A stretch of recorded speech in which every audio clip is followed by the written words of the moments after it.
Je vous fais une vidéo au format malaisien. Alors c'est quoi le format malaisien? Bon, c'est une invention de notre part. Nous en parlions tout à l'heure avec Léonie. Je me suis dit, je vais mélanger des sujets complètement différents.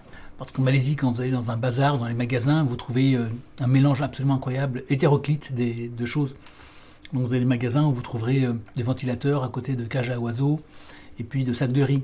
Et puis dans un magasin à côté, vous allez trouver des pneus à côté d'ombrelles et des métrages de tissus. Près de chez nous, il y avait un marchand de sonos où nous sommes allés plusieurs fois. Vous pouvez acheter du matériel pour faire la sonorisation, des enceintes, de musique. Dans ce magasin-là, ils vendaient aussi toutes sortes de choses pour les animaux et notamment de la nourriture pour les chiens. Bon, voilà.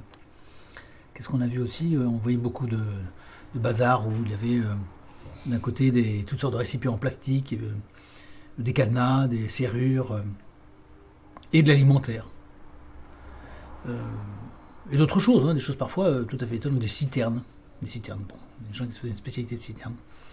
Voilà. Bien sûr, à côté de ça, il y avait des grandes surfaces, des grands department stores, c'est-à-dire des supermarchés très beaux d'ailleurs, qui changent un petit peu d'ailleurs du modèle français sur 3000 m². Là.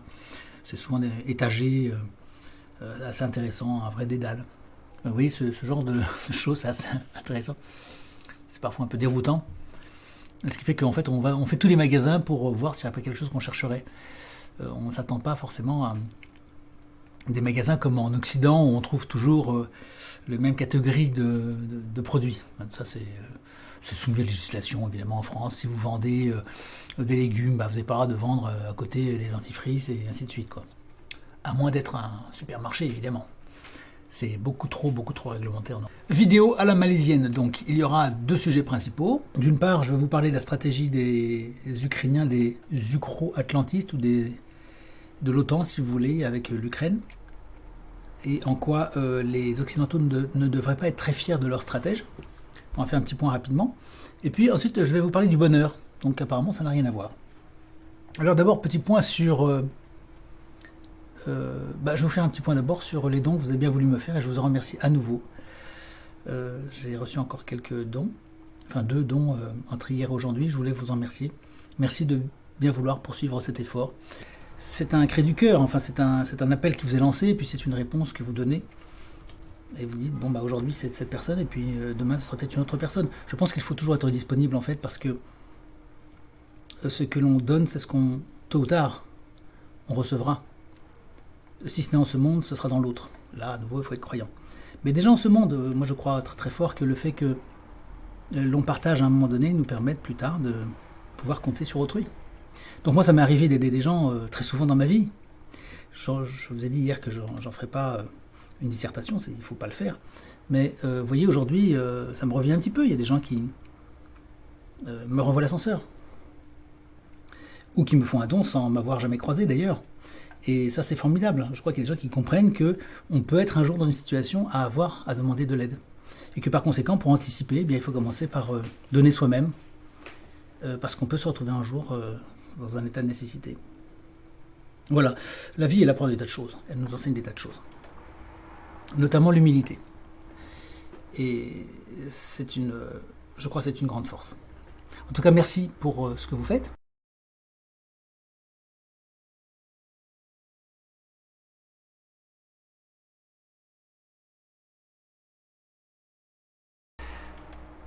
Je voudrais vous demander tout de suite de vous abonner si ce n'est pas fait, de liker la vidéo et puis de partager.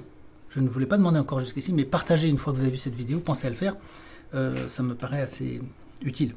Du moins si la vidéo vous intéresse. Alors, donc on va faire un petit point sur ce que les Ukrainiens ont tenté.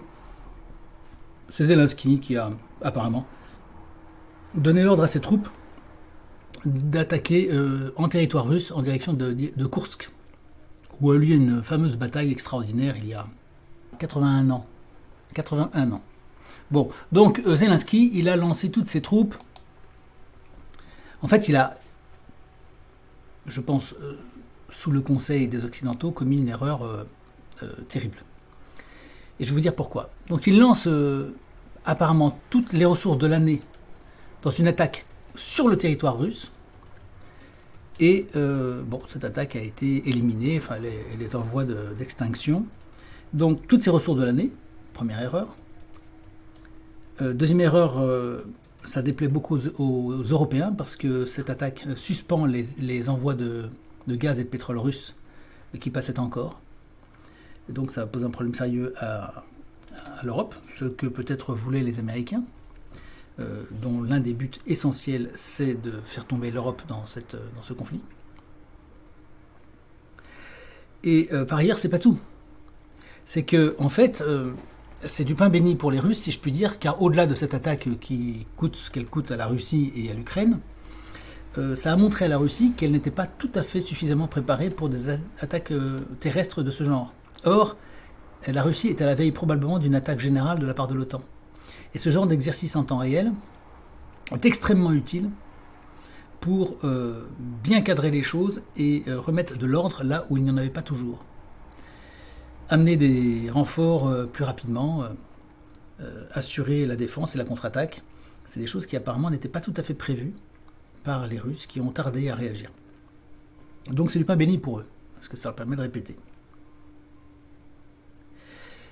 Au-delà de ça, l'Ukraine a bien sûr perdu des moyens, et donc sa défaite sur le terrain va être augmentée. On ne voit pas bien comment l'Ukraine aurait pu justifier cette attaque, si ce n'est d'une manière tactique, parce que politiquement, c'est très maladroit pour l'Ukraine de tenter de se battre sur un territoire étranger alors qu'elle est agressée sur le sien, sans avoir les moyens décisifs. Si encore elle avait pu aller jusqu'à Moscou, à ce moment-là, elle a pu dire oui. Je te tiens, tu me tiens par la barbichette. Moi, je tiens Moscou, tu tiens mon territoire dans le Donbass, etc. On fait un échange de bons procédés, je te rends Moscou et tu me rends mes territoires ukrainiens. Ouais, ça c'est une chose que Reinhardt, dans Reinhardt Arcand, fait, justement. Au lieu de se battre pied à pied sur le terrain, il contourne l'adversaire et il va l'attaquer à sa source. Bon, ça peut être utile. Mais si c'est simplement pour s'évanouir avant même d'avoir atteint Kursk, d'avoir été anéanti, c'est totalement ridicule, c'est vain, ça dilapide ses forces, et légalement, on ne voit pas bien comment il pourrait justifier cette attaque, parce que finalement, il envahit le territoire russe. Or, il reproche aux Russes d'envahir son propre territoire. Donc, on ne voit pas très bien comment il va le justifier. C'est vraiment très mal joué de sa part, hein, c'est ridicule. Mais Zelensky avait visiblement le besoin de vouloir surprendre tout le monde. Surprendre, c'est pas gagner. À la guerre, c'est pas surprendre qui compte, c'est gagner. C'est la règle numéro 1. Il n'est pas question de passer par autre chose que la victoire. C'est la victoire qui compte. Ou la défaite la plus mineure possible. Donc là, il ignore toutes les règles de base, je pense, et se compromet en perdant beaucoup de ressources que ses commandants réclamaient sur la ligne de défense, déjà extrêmement ténue et fragile. Bon, voilà. Il est évident que, en perdant davantage de territoire, l'Ukraine ne pourra négocier que sur la base des territoires qu'elle aura perdus. La Russie va négocier sur la base des territoires qu'elle aura conquis, évidemment. C'est-à-dire, voilà, moi je suis là, vous ne pouvez pas m'en déloger, ce territoire m'appartient. Ou alors, vous m'offrez quelque chose en compensation. Hein, c'est la base des bases au moment d'un armistice. Le chapitre suivant dans ces considérations géostratégiques, c'est le suivant. Je crois que les Occidentaux ont beaucoup cru qu'ils réussiraient, en menant une guerre d'usure, à affaiblir la Russie.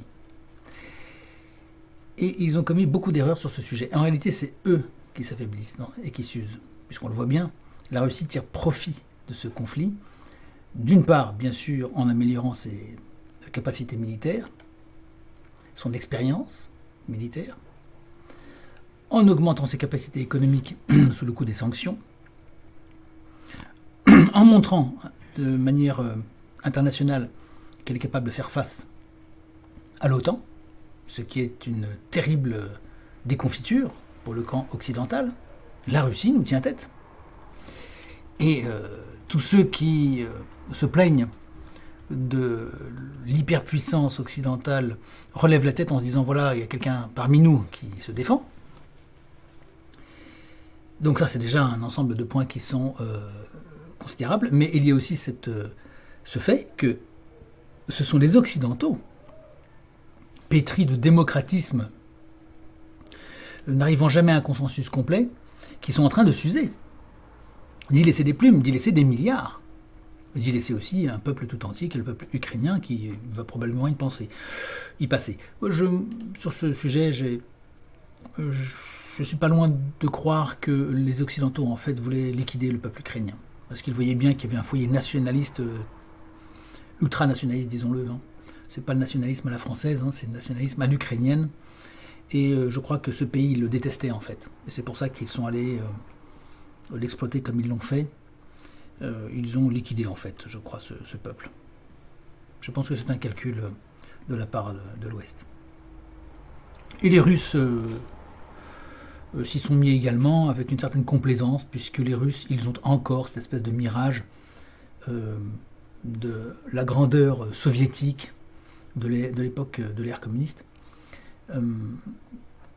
Époque russe où l'Union soviétique aurait été un modèle durant la Grande Guerre patriotique, alors que, je l'ai déjà dit, l'Union soviétique était un ensemble absolument abominable, dont un certain nombre de peuples ont d'ailleurs tenté de se séparer et ont eu beaucoup de mal à le faire. L'Ukraine a été l'un de ces peuples et a été certainement maladroite. En tout cas, certains dans cette population ukrainienne se sont montrés des nationalistes exacerbés et dangereux et ont commis des choses absolument horribles. Ils ont d'ailleurs été désavoués, c'est le cas de Bandera, hein, le leader ukrainien. Il était désavoué par les Allemands eux-mêmes, qui sans doute se trouvaient dépassés par ces mouvements nationalistes exacerbés. Sans vouloir l'excuser et le justifier, il ne faut quand même pas oublier que l'Union soviétique, c'était les massacres, les génocides, les déportations de masse, c'était le communisme, quoi. Hein. Le communisme mis en œuvre dans toute sa grandeur et avec toute sa puissance terrifiante, c'était le pire cauchemar de l'humanité. Donc, évidemment, quand les Allemands sont arrivés et ont libéré certaines parties du territoire soviétique, beaucoup de gens les ont accueillis à bras ouverts. Et c'était le cas des Ukrainiens de l'Ouest, qui l'ont fait de bonne foi, on ne peut pas leur reprocher, puisqu'ils vivaient sous la botte soviétique. Et là-dessus, sur ce sujet, les russophones les pro-russes sont de mauvaise foi. Enfin, ils ne connaissent pas l'histoire. Certes, les Allemands étaient mal accueillis à l'est de l'Ukraine, qui était un peu plus pro-russe, mais ils n'étaient pas si tant pro-russes qu'on le dit, puisque l'emprise de Moscou était abominable. Hein. On n'était pas véritablement... si vous voulez, aujourd'hui les Russes font une confusion volontaire, je crois, entre pro-russes et pro-communistes. Et croyez-moi, des pro-communistes, il n'y en avait pas. Tout le monde marchait à la baguette, les arrestations étaient fréquentes, les commissaires politiques faisaient leur sale boulot. Donc on ne va pas me vanter les vertus de l'armée rouge, hein. Certainement pas. C'était une abomination. Donc que les gens aient été hostiles aux soviétiques, aux communistes et aient accueilli les Allemands à bras ouverts, c'est pas du tout étonnant et ça se comprend très bien. Ce qui ne justifie pas, je le répète, les exactions qui ont été commises par la suite, pas du tout. Mais pensez bien que même en France, beaucoup de gens ont vu l'arrivée des Allemands comme une libération par rapport au régime de la Troisième République qui n'était pas alors c'était pas aussi abominable que l'Union soviétique, évidemment. Mais c'était quand même une jolie dégueulasserie, la Troisième République, hein, faut quand même pas l'oublier. Les affaires s'étaient accumulées, il y avait une pauvreté, il y avait un jacobinisme effréné, il y avait des sectes qui conduisaient des affaires, comme aujourd'hui d'ailleurs, on n'a pas cessé. Il y a un certain nombre de choses qui ont fait que les Français ne sont pas beaucoup mobilisés face aux Allemands. Eh oui, on accuse les Français d'avoir été collaborationnistes, il faut surtout se dire que les Français n'ont pas bougé, parce que Allemands ou républicains français, pour eux, ça valait pratiquement la même chose. C'est pour ça d'ailleurs qu'il y a eu très très peu de résistance dans les faits. Très peu, à part quelques monarchistes, quelques pétainistes et quelques autres, quelques socialistes aussi, il faut le dire. Mais c'était des minorités, ultra-minoritaires. La majeure partie de la population avait eu un très mauvais souvenir, déjà de la défaite, dont il rendait responsable la Troisième République, et les politiciens de la Troisième République, et puis de cette période des années 30 qui, pour beaucoup de Français, a été affligeante. Enfin bref, les Russes ne voient aucun inconvénient non plus, visiblement, à éliminer des Ukrainiens. Donc ça ne dérange pas du tout les Américains, et ça ne dérange pas du tout non plus, je pense, les Russes. Les Russes défendent le bon droit, hein, ça, vous connaissez mon point de vue à ce sujet, mais en l'occurrence, je crois qu'ils n'ont pas beaucoup de scrupules à voir disparaître tant de soldats ukrainiens, enfin de soldats, de civils réquisitionnés. Bon, j'ajoute aussi un petit point, c'est que les Occidentaux, ils ont suivi les conseils de M. Zbigniew Brzezinski, l'ancien conseiller diplomatique de la Maison-Blanche, qui a toujours eu beaucoup d'influence et qui, jadis, était très futé, et qui, là, sur ses vieux jours, commet une erreur considérable. Il dit, et je pense qu'il a beaucoup influencé nos contemporains aux États-Unis, il dit que cette guerre finira par user la Russie parce que si effectivement elle peut dominer dans les campagnes, elle sera obligée de vaincre cette fois-ci dans les villes. Donc je vais vous passer l'extrait. Je suis certain que si nous voulons dissuader les Russes d'avancer, nous devons les convaincre que ce sera coûteux et long. Et ce ne sera coûteux et long qu'à condition que les Ukrainiens se battent. Les Ukrainiens ne se battront que s'ils croient qu'ils finiront par recevoir de l'aide de l'Occident, en particulier sous la forme des armes nécessaires à une défense réussie. Ils ne battront pas les Russes à terrain découvert où des milliers de chars avancent. Ils les vaincront d'une seule façon, par une résistance urbaine prolongée. De cette façon, la guerre devient coûteuse. Ensuite, son coût économique pour les Russes augmente considérablement. Puis, la guerre devient inutile d'un point de vue politique. Mais pour défendre une ville, il faut des armes anti-chars et des missiles à main. Il faut une certaine organisation pour rendre la guerre difficile. Mais les combats urbains sont le type de combat le plus difficile et le plus coûteux pour tout partenaire impliqué dans la guerre, à moins que ce partenaire ne soit prêt à utiliser des armes de destruction totale, qui ne sont évidemment pas utilisées ici. Vous voyez, donc c'est une erreur qu'il commet, puisque en réalité, on n'a pas besoin, les Russes n'ont pas besoin de mener une guerre très longue dans les villes, puisqu'ils ont les drones. Et ça, Brzezinski apparemment l'ignore. Avec les drones, vous dégommez des appartements, des maisons à peu de frais. Donc vous pouvez raser une ville avec des drones. Donc les Russes, c'est pas un gros problème. Ce n'est pas ça qui va poser un gros problème. Ça ne va pas user la puissance russe. C'est une erreur. Brzezinski en est resté aux considérations de l'époque lointaine où il y avait ce genre de guerre. C'est fini, il est dépassé. Et les Américains n'ont pas compris ça. Ils n'ont pas compris qu'il y avait une possibilité d'utiliser les drones. Et puis une possibilité de tirer de loin aussi. Et les Russes, ça ne les dérange pas. Ils le font. Donc les villes qui sont sous le feu des Russes, là où se cachent des soldats d'Azov ou autres et des mercenaires étrangers, ou même des réservistes ou des soldats réguliers de l'armée ukrainienne, les Russes ils tirent, ils dégomment, hein, ils font un carnage. Hein. Donc ça leur pose pas un énorme problème, il faut simplement produire des obus, des mines, avoir de l'observation, tenir le ciel, et puis ils le font. Donc les Occidentaux se sont plantés. Et eux, au contraire, ils doivent amener beaucoup d'argent, des milliards et des milliards sur place, et c'est un bien plus grand problème pour eux, parce que, comme on le sait, plus de 70% de l'argent est détourné. Les armes, c'est pareil. Donc l'argent arrive, je l'ai déjà dit, hein, il arrive par palettes entières sur les tarmacs des aéroports, les matériels militaires aussi. Alors pour les matériels militaires, comme pour l'argent, eh bien, ils disparaissent majoritairement avant d'atteindre leur destination. Et puis, pour les matériels militaires, là où ils sont stockés, c'est détruit. Et donc c'est très compliqué pour les Occidentaux de soutenir cette guerre. Techniquement, c'est très compliqué, ça les use, c'est très difficile. Et puis ça leur coûte très très cher, puisque maintenant ils ont des problèmes à cause de leurs propres sanctions, ils ont des problèmes économiques, ils ont un dollar et un euro qui s'effondrent, ils ont un rouble qui monte, le yuan aussi, ils ont les BRICS, etc. Donc en fait, les Américains se sont complètement plantés dans leurs calculs. Vous avez noté en passant le cynisme de Brzezinski. Hein. Il faut qu'on fasse croire aux Ukrainiens ceci, cela. Comme ça, ils vont se battre. Vous voyez, donc c'est clair. Hein. C'est le sacrifice d'un peuple pour leurs intérêts. Et je vais vous dire mieux.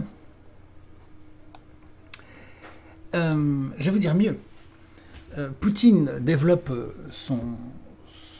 sa stratégie son influence dans le monde grâce à ce que j'appelle la guerre interminable.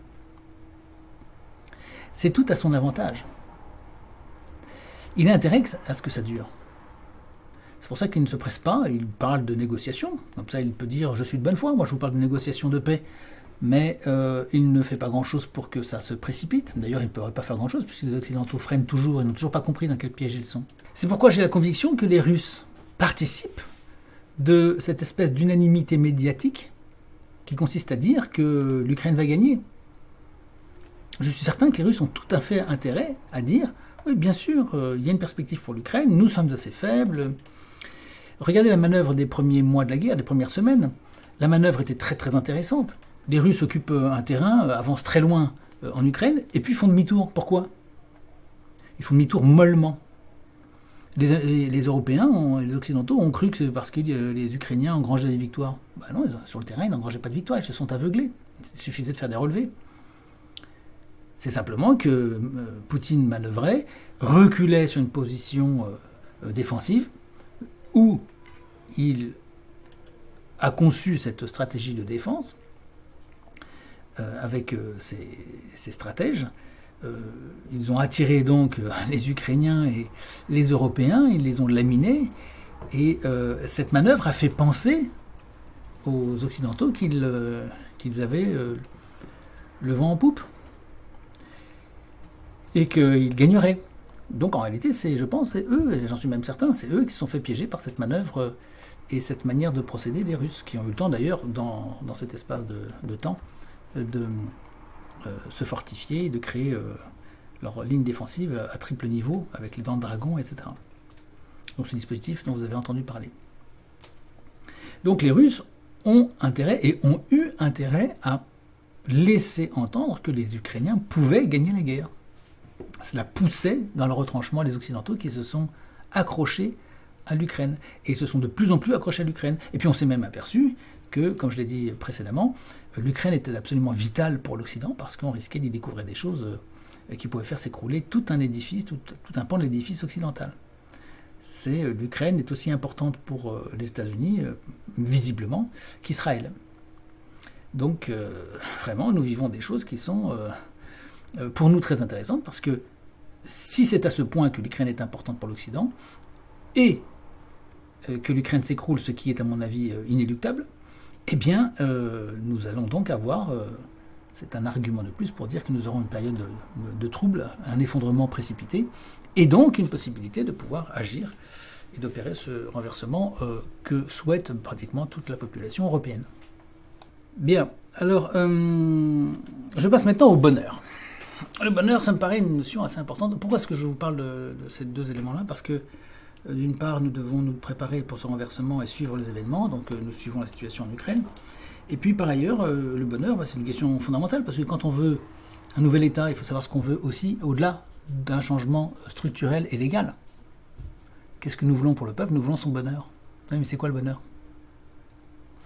Alors, cette question, elle a été largement travaillée, évidemment, dans l'histoire de l'humanité, et moi j'ai fait un article que je vais vous partager.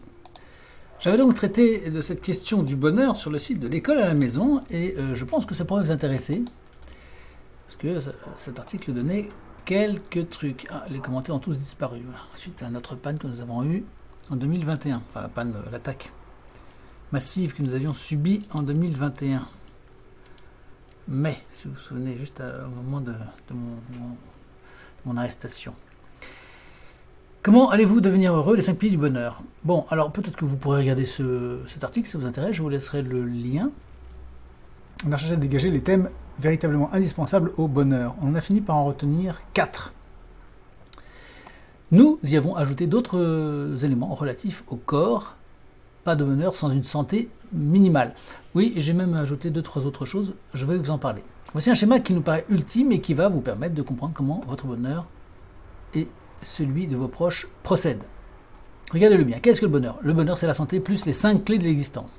Donc santé, c'est-à-dire sommeil plus sport, plus activité cérébrale, lecture, écriture, plus silence, temps pour soi, plus alimentation, environnement sain, eau et air, plus louange, reconnaissance.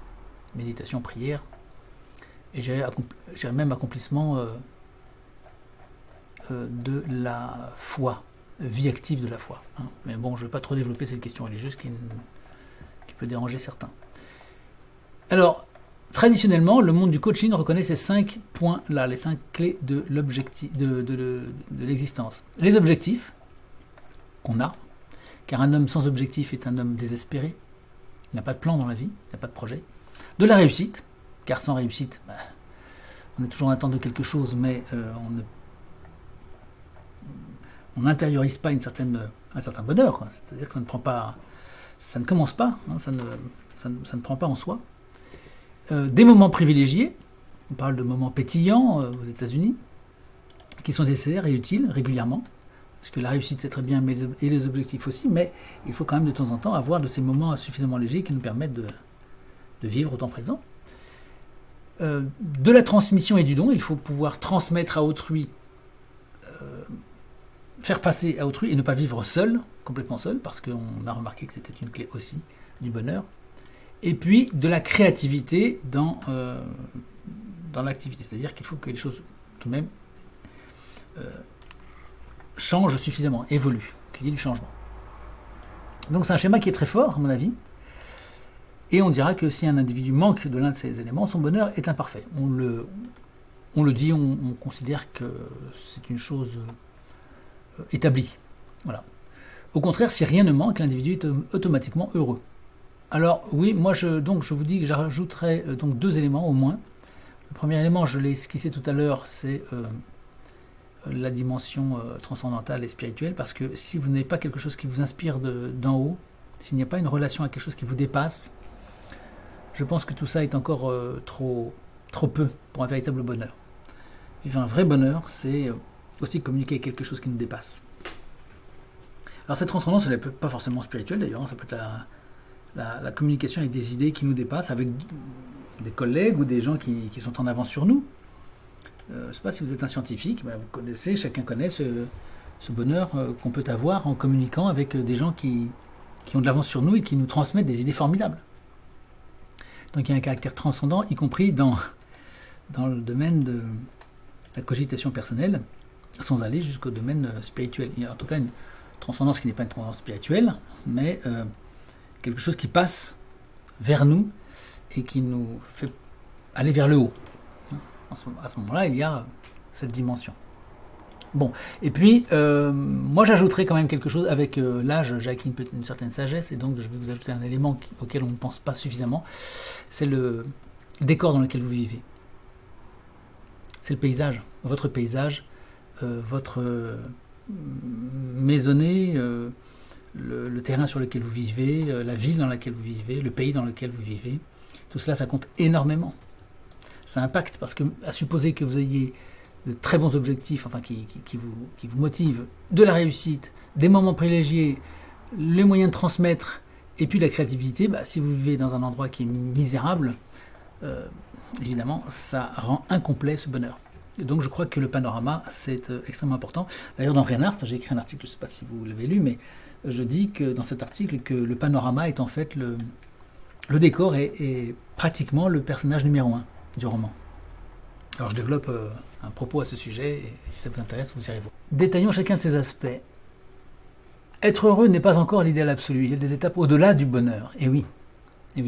Parce qu'évidemment, la civilisation américaine nous a transmis ceci, vous voyez. C'est le monde du coaching qui dit ça, vous voyez, ces 5 clés de l'existence. Mais on voit que c'est très américain, parce que c'est très intéressant, c'est très, très, très pertinent, mais c'est quand même assez incomplet. Il manque quelque chose. L'accomplissement signifie bien davantage. Et donc il passera par le spirituel tôt ou tard. Vous pouvez vous contenter de ça, c'est déjà formidable de disposer de tout ça. On est très loin dans notre état français et en Europe de pouvoir prétendre que nous disposons de ces 5 clés du bonheur. Puisqu'il y a très peu d'objectifs, les horizons sont bouchés, voire extrêmement moroses, voire inquiétants. La réussite, ça n'existe plus, puisqu'on a éliminé, très largement, on a éliminé la réussite individuelle. La vraie réussite, je ne parle pas d'avoir une augmentation de 100 € à la fin de l'année. Je parle d'une vraie réussite. un vrai accomplissement professionnel dans son activité professionnelle ou autre, peu importe, mais une réussite, vous réussissez à faire de grandes, belles choses dans votre vie. Bon, ça a été détruit de manière très intelligente, parce qu'on a créé ainsi de la désespérance. Moments privilégiés, bon, il y en a encore, on peut arriver à en trouver, mais comme il y a un fond de morosité, de stress et d'angoisse, c'est quand même un peu gâché. La transmission, elle est extrêmement compromise, puisqu'il est très difficile de transmettre à autrui. D'abord parce que avec la perte d'éducation, c'est difficile de trouver des gens à qui transmettre. Ensuite, c'est pas toujours permis. Vous savez qu'il est interdit aux entreprises d'embaucher des jeunes, par exemple. Enfin, des vrais jeunes, je veux dire, des jeunes de 14, 15 ans, 13 ans, 12 ans, comme jadis, autrefois, on allait travailler dans les garages, ou on allait travailler dans les champs, on allait travailler ici ou là. Cette transmission, vous ne pouvez la faire qu'avec des adultes, dans un cadre professionnel, avec des stages, des machins, des bidules, tout ça est très encadré, très normalisé. C'est plus vraiment de la transmission, c'est plutôt du mentorat. C'est de la communication, en fait, entre professionnels, mais il n'y a plus vraiment de la transmission de cœur à cœur, c'est un peu détruit.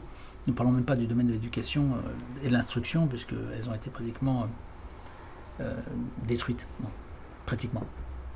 Donc la transmission est rendue quand même très très difficile. Et puis en plus, la population est très rétive. Sitôt que vous commencez à transmettre quelque chose, vous êtes tout de suite... oui, le gourou, c'est ce que les médias ont dit. Dès que vous avez quelque chose à dire, vous êtes un gourou, vous êtes un manipulateur, vous êtes quelqu'un qui n'est pas bien vu. On n'aime pas ça, la transmission...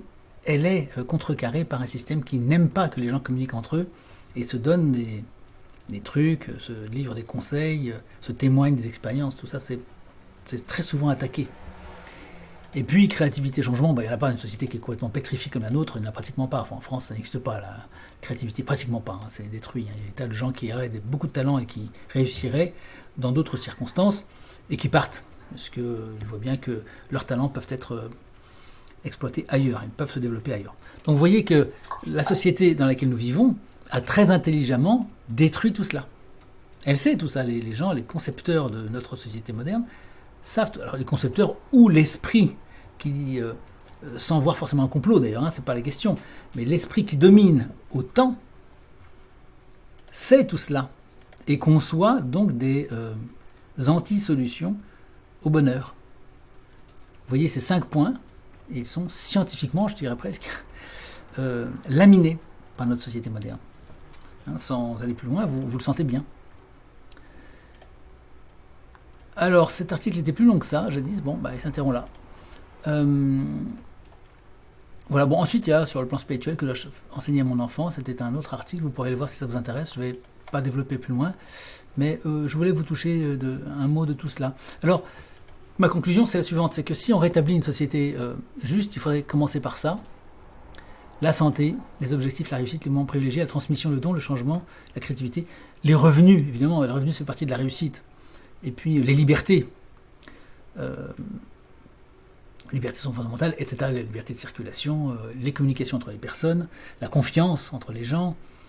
Tout cela, il faut vraiment, vraiment le restaurer, puisqu'actuellement, il y a une coupure au sein des populations. Les gens ont beaucoup de mal à communiquer entre eux et redoutent d'avoir affaire à un ennemi. Si on donne ces sentiments vis-à-vis des gens qu'on croise dans la rue ou ailleurs, on a peur que quelqu'un nous entende, nous dénonce ou nous agresse parce que nous avons exprimé notre opinion.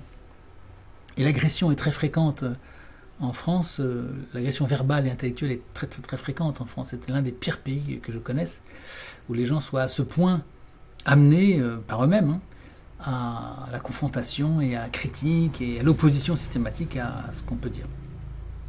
Vous le voyez sur les réseaux, c'est d'ailleurs très intéressant de voir les réactions sous les vidéos que je fais ou ailleurs, c'est de voir les commentaires des personnes.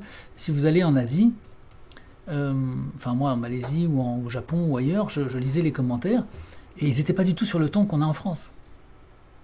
Les gens qui ne sont pas d'accord, ils se taisent. Mais il n'y a pas toutes ces attaques qu'on a, vous voyez, sur les réseaux en Europe, et c'est très très très marquant cette hostilité, cette critique systématique. Ça témoigne d'un mal-être, ça témoigne d'une blessure et d'une désespérance. Les gens qui vous attaquent comme ça sont des gens qui vous expriment qu'ils se reprochent profondément quelque chose. Bon, c'est pas tellement le sujet de ma vidéo, mais dans une société saine, je crois qu'il faudra rétablir ce bonheur qui s'analyse. C'est pas une notion vague. Rétablir ce bonheur, c'est donc rétablir concrètement des choses qui rendent possible ce bonheur. C'est-à-dire que, là, vous voyez, je reparle un peu de l'objectivation.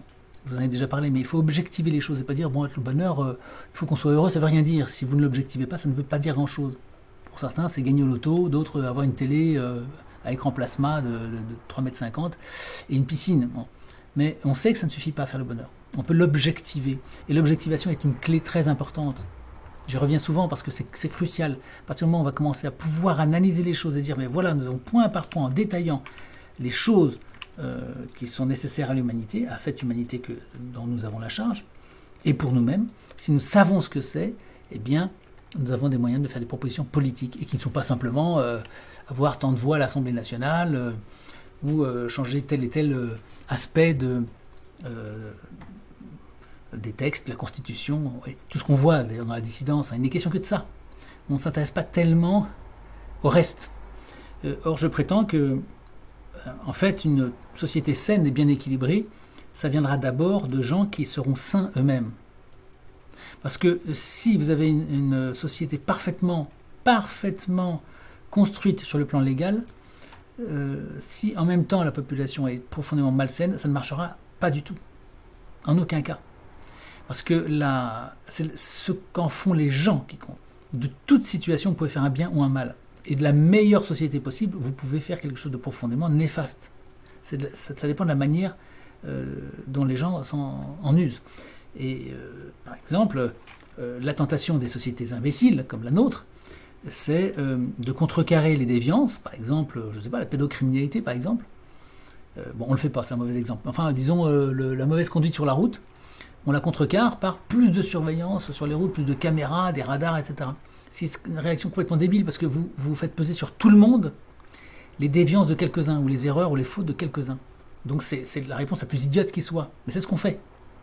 Il y a un attentat dans un avion un jour, donc il y a 400 morts, et pendant 40 ans, des centaines de millions de passagers vont payer de contrôle, de fouilles, d'heures d'attente dans les aéroports. Oui, ça c'est la réponse complètement idiote. C'est pas la bonne réponse. Il y a pourtant des réponses à ce genre de choses, mais nos sociétés modernes ne les connaissent pas, ces réponses. Et donc, dans leur réaction, eh bien, elles détruisent dans l'œuf ce qu'il peut rester comme reliquat de bonheur. Je vous dis cela parce que tout à l'heure, je vous disais que tout dépend de la manière dont on vit et dont on interprète et la manière dont les choses se font dans notre société. Et donc, si vous avez une société de gens qui sont profondément pourris, vous aurez beau avoir les meilleures lois du monde, ça ne servira à rien, pas grand-chose. Et à l'inverse, une société qui sera très imparfaite, avec beaucoup d'injustices dans ses lois, une mauvaise répartition peut-être des richesses, du fait de la loi, du fait de la structure, du fait de la constitution, c'est mal foutu. Si la population est très bien élevée, c'est pas un problème parce que les équilibrages se font de manière naturelle. Il vaut bien mieux avoir une population saine avec de mauvaises lois qu'une population malsaine avec de très bonnes lois. Donc nous aurons, je l'espère, un jour de très bonnes lois, et nous y travaillons. Nous aurons de très bonnes lois, mais il faut que nous préparions la population à être à la hauteur d'une société qui soit une société, je ne vais pas dire idéale, mais en tout cas idéale par rapport à ce que nous avons aujourd'hui, c'est-à-dire très très qualitative du point de vue de ces structures. Voilà pour ce petit mot. Oui, ma chérie. Que veux-tu ?